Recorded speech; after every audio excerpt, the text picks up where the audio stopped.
Meanwhile, volunteers have been pouring in to help those affected and to ensure firefighters are kept fed and hydrated. CGTN's Julie Shire volunteered at one of the biggest donations drop-off spots and now reports.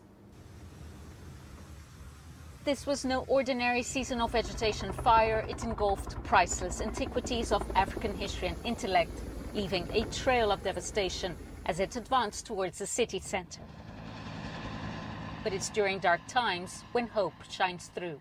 Being the biggest African NGO, one of the biggest African NGO in the world, numbers doesn't matter to us. We then activated our teams immediately. We activated a 5-day activation plan where the students will be accommodated in the hotels for 5 days. We are catering for the firefighters as well. As we know, they are the real heroes. They are working 24/7. And the spirit of Ubuntu of South Africans has been overflowing.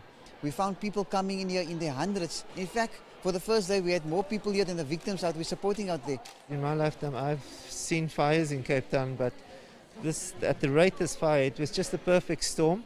It was dry, it was hot, and it just spread very quickly. So we're doing our best as the givers to remedy or to help and assist in the situation. The people of Cape Town have been fantastic. The response we've gotten has just been unbelievable, and we'd really like to thank everybody that's contributed.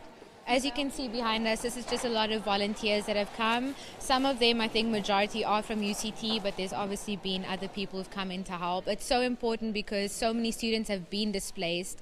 Some have lost all of their belongings and they haven't eaten. All they left with was the clothes on their back. People have been eager to help, and the meals that we're dishing up are going to help feed 4,000 students and hundreds of firefighters.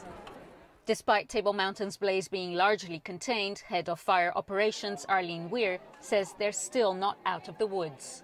Up to now, we've managed to do all our firefighting, and we still have people on the lines of managing the hotspots, flare-ups, and we will do that continuously during the night. In total, I think we were probably up to about 45 plus minus 45 to 50 vehicles on scene for this fire, and the total amount of staff could have been close to 300 at the start of it. We have numerous mountain fires over the years, and this one has been particularly bad because it wasn't just a vegetation fire, and what hampered a lot of it was the weather conditions. For over 3 days, exhausted firefighters battled flames under extreme wind conditions. Cape Townians did all they could to thank them. So the firefighters work 24-hour shifts, and they spend the entire 24-hour shift on the mountain working, and hence the gratitude towards our public and communities for assisting us, keeping them fed and hydrated so that they can perform this job. The cause of the fire is still under investigation, with one suspect allegedly arrested for arson. Julie Shire, CGTN, Cape Town, South Africa.